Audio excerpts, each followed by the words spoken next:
Mounting this picture is an enormous task. You had an army of people working with you. This is one of those stories that we all relate to. We all grow up with. We all want to be King Arthur. If this be our destiny, then so be it. Sort of ideas I think we have about King Arthur come from this sort of very romantic story we have in our heads. My father told me great tales of you.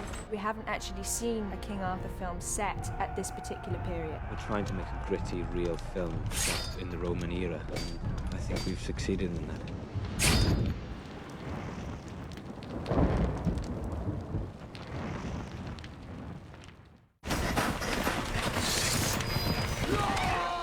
There's a theory that says a group of Sarmatian warriors were stationed as part of the Roman legions along Hadrian's Wall. These men were led by a centurion named Lucius Artorius Castus. Artorius being the Latin, of course, for Arthur. I'm Arthur Castus, commander of the Sarmatian Knights sent by Bishop Germanus of Rome. David Franzoni, who wrote Gladiator, came in and pitched us this idea of the origins of the King Arthur legend. If this be our destiny, then so be it. But let history remember that as free men, we chose to make it so. I was always intrigued by the Arthurian myth. Everyone knows who King Arthur is, but no one really knows where he came from. He's very human. There's no magic. The power is in the man more than the sword. You don't just become a king by wielding a sword. You have to earn it. And this is what the movie's about. Him earning the right to be king. Make it big. Let me see weapons in the air, ready to fight. All right, great. The most important thing Antoine brings is a realism and grittiness to the piece. He's so perfect for this, and he's brought so much unbelievable stuff to this. You know, I've been following Antoine's career since he did video for me for Dangerous Minds. He did the Coolio video, and that's how I really first started working with him. It's how talented he was. Jerry's like the guy that keeps his eye on like the young talent, and then when he thinks you're good enough, he kind of plucks you, and brings you to life. Once he slams you down, you get set, because I want to see him. Antoine's pretty amazing. Dealing with this enormity of the production. Guy's got an amazing task in his hands. Okay, come on, let's go back to one. Just for this angle right here. Jerry would come over, he'd just like, you're doing great, just keep going. He's like a general. But I think the main thing that Antoine brings to the table is he allows you to bring what you want to the character. He's interested in what you have to offer. He's just taking the best of everybody's ideas. It would be good for you to mark my face, Saxon. It will be the last thing you see on this earth. I wanted to get a leading man who had the presence and power and grace to pull it off. I met Clive, and I couldn't get him out of my head. He was King Arthur. He's a bit of a mystery, and that's what we wanted for Arthur as well. The thing that separates him has always got his eye on the bigger picture. He can't help himself. If there's unfairness, he feels it's his responsibility to intervene. Help this man. Help him! Clive's a very smart actor. That's what makes a great king, a very smart man who's also a great warrior. King Arthur! We've only ever seen Guinevere as the damsel in distress. My Guinevere's not like that. When we hired Keira Knightley for Pirates, she was 17 years old. She's now 18. We showed Antoine film and tape of her. He fell in love with her. When you meet her, she's such a tough, pretty, smart teenager. And then when you put her on film, this woman just like explodes onto the screen. I belong to this land. She starts off as being the delicate, beautiful woman being rescued, and then you discover, man, she's as tough as a knight, and she can fight. Your hands seem to be better. It took us forever to find Lancelot, and then we met Owen, and I was just like, he's it. He's got this boyish charm about him. He's like this kid in a way, but he's got a darker side as well. I think Lancelot is the voice of reason. Lancelot believes in the earth and what he can touch, what he can feel, or what he can kill. He loves Arthur as a friend, and however much he disagrees with his actions, he has to go along as a friend. Ireland worked out for a lot of different reasons because it's lush and it's big and it's dark most of the time. And I think you have to feel it too. You need to be in European soil. The wall had to be real. I had to be able to get up on the wall in the film. I had a battle scene at the end that I wanted people fighting on the wall. This huge expanse of wall, which is Hadrian's Wall, was built to keep out the marauding barbarian Picts or Woads who otherwise were pouring down into the south. It stretches all the way across this neck of land, severing the northern part of the island from the rest of it. We took measurements of the stones and the things they actually used when they built the wall, and we made our molds the exact same size. When you build this sort of huge set, you are facing quite a lot of issues. The wall took 4 months and a half to be built. The crew was more or less 250 persons. It was the main set of the movie, so it was a very big construction. Antoine, when he used his helicopter shots, you could see the scope of this wall. This is not a lot of digital work on this wall. This is a real wall that we built out in this field in Ireland. Most of the movie and most of the sets was, historically speaking, very accurate. The design for the round table came to an idea ahead of mixing Roman architecture and King Arthur mask. We have been here now for about 6 months, concentrating on all the dressing for the Roman army, the battle standards, battle dragons, that type of thing. Antoine seems to like a lot of cameras on set. Everything has to be able to be shot from any angle, from any distance as well. Between the Woads, Saxons, Romans, we must have made about 300 blades, 750 spears, probably 300 axes in total. They must have made about 10 different prototypes of Excalibur. The Excalibur sword itself is quite concept looking, read vertically from the bottom to the top. It's defender of the land. Antoine, the feeling he gave us was that he wanted strong, he wanted brutal. I just thought we should go for blood and guts. And I, assured him that they would be filthy and that we would really, really make it look as original as we could. Leather. Penny Rose did Pirates of the Caribbean. She designed all those great pirates, and she has such a creative flair, yet she also has the practicality of knowing that you have actors in these suits. They have to be light, they have to move, they have to fight, so you have to have the stuff that's designed so they can use movement and not get exhausted every time they lift the sword up. Think, okay, we're about to play the Knights of the Round Table and you expect to be all sort of decked out and gallant. And here I am kind of looking a little bit feral, and I like it.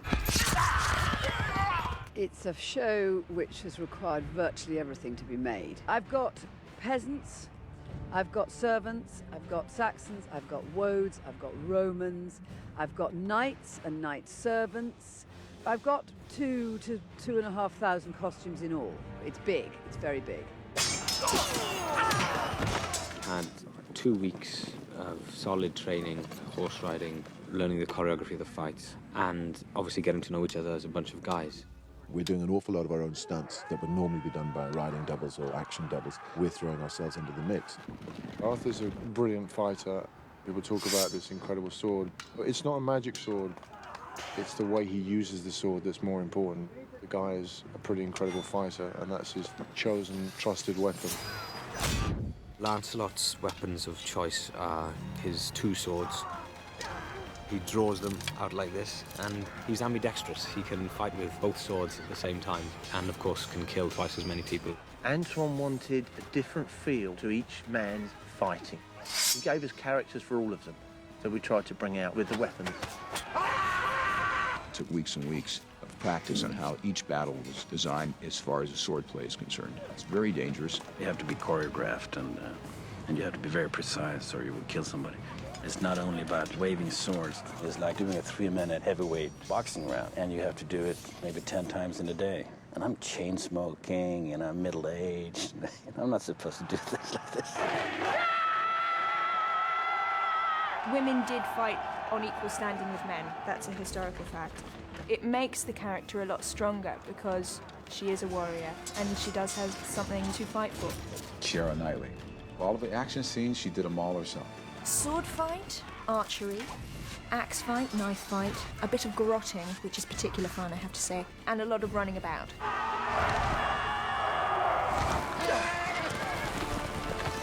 The most important thing for me in preparing for the film was horse riding. I'd done very little horse riding. Key thing was to feel comfortable and look like you know what you're doing on a horse. The major thing with this is that it's all the actors doing all the riding. Probably 75% of the film I'm on the horse, and I understand now why John Wayne walks like he did. The horse is dictating the rhythm of the scene often, and it's very hard to be precise. The difficulty really is knowing that you have to hit this certain mark and you're trying to act and remember your lines and look a certain way and try to look cool at the same time. Sorry, can we cut it? Your legs are going, like, kicking the horse and trying to get into position. What the horse does is what you're dealing with, as well as doing the dialogue. I resisted that. I was finishing up at Anton. I didn't do what I wanted to do in that scene. And he would say, no, just come and look, see the playback. And in the playback, it's part of the scene. What the horse is doing is key to what the scene is. What are you fighting for? I fight for a cause beyond Rome's or your understanding. With the actors, it's the most amazing thing. I was asking the world of them. I was asking them to learn how to ride horses, how to fight on a horse, to know how to shoot a bow and arrow from a horse. I was asking them to learn how to fight with swords, to be able to go from beginning to the end of an entire fight and know every move. I was asking them to be in enough shape for me not to have to stop filming. And I was asking them to stay focused on their acting at the same time. And they did it. We have some 400-odd extras that have never seen a shield or spear before.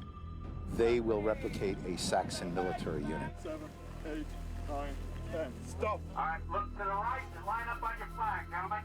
It's an extensive period of basic drilling. Basically, I've just taken a military formation and put it in a working system for these civilians. We've done some very careful research on Saxon battle tactics, and we try to replicate as closely as we possibly can. You guys over there, move on! They're working with shields, they're working with spears. I've got archery training going on. We've selected 2 groups of reenactors to learn our sword techniques. To have 400 people who are supposed to be hardcore warriors not look like hardcore warriors destroys the value of the production. Hi, Mom. I'm a star. Company commanders, move them out, reverse order, and let's start over again. Harry brings a discipline to the set. Harry had these guys marching frontwards, backwards, sideways. Okay, Alpha Platoon, forward, march!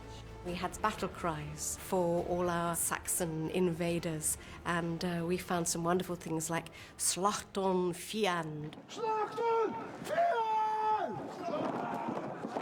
We were actually 7 nights here facing 1,000 extras dressed up like Saxons. Our heart starts beating as the actors. It becomes kind of real when you're standing there. When you make an epic story like King Arthur, you got to show the epic battles. Antoine figured out how he wanted to shoot it. He based it on one of the great battles in history of the Romans, how they took pig fat, created all this smoke and fire to confuse the enemy so the enemy couldn't see. Slobomir, our cinematographer, is somebody that we used on Black Hawk Down, and he's a proponent of using a lot of cameras, capturing reality. We got 14 cameras. Sometimes it's very hard to find, the right position for so many cameras. We had cameras on sticks, cameras in the forest, cameras on horses. Cameras attached to swords and attached to the belly and the helmet of the combatants. You're actually in the battle.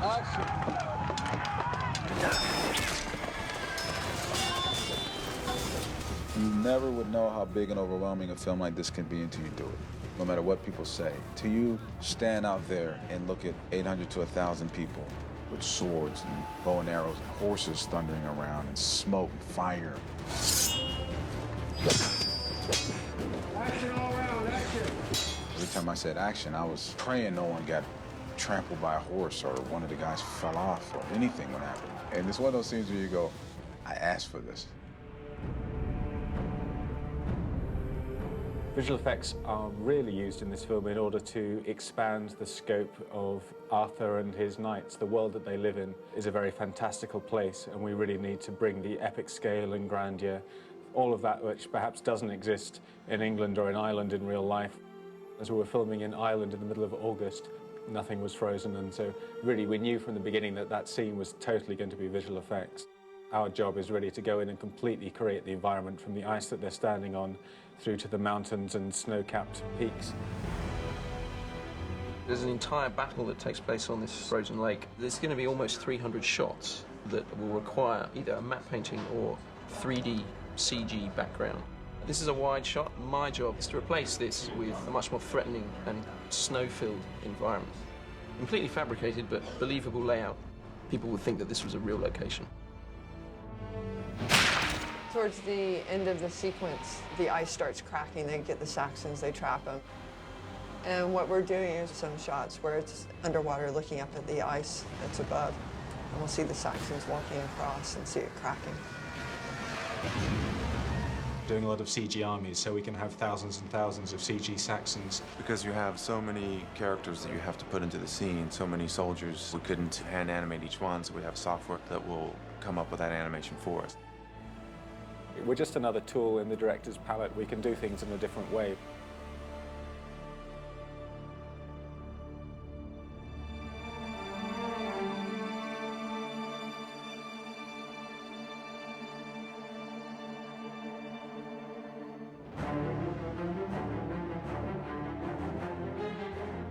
I thought it was sort of an interesting idea to tell the King Arthur story minus the myth, as it were.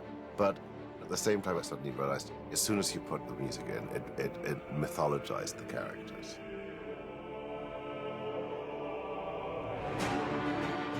It's not rock and roll, but at the same time, one of the things I've been trying to do is make Arthur and his knights more like a sort of a biker gang. They're not quite as squeaky clean as you expect them normally. Are you from Rome? From hell. Everything should evolve around Arthur as the apex of the characters, sort of based on a tiny little motif, three-note motif. Everybody gets handed those three notes at one point or the other, in different disguises, as it were. And, of course, we have a love theme, and I got Moya Brennan in from Clannad to come and sing. She's got such a great voice. You just want to enhance the emotion, really. You want to put a framework around the scenes that gives them some sort of a flow and a structure, and hope something informs the characters in some good way.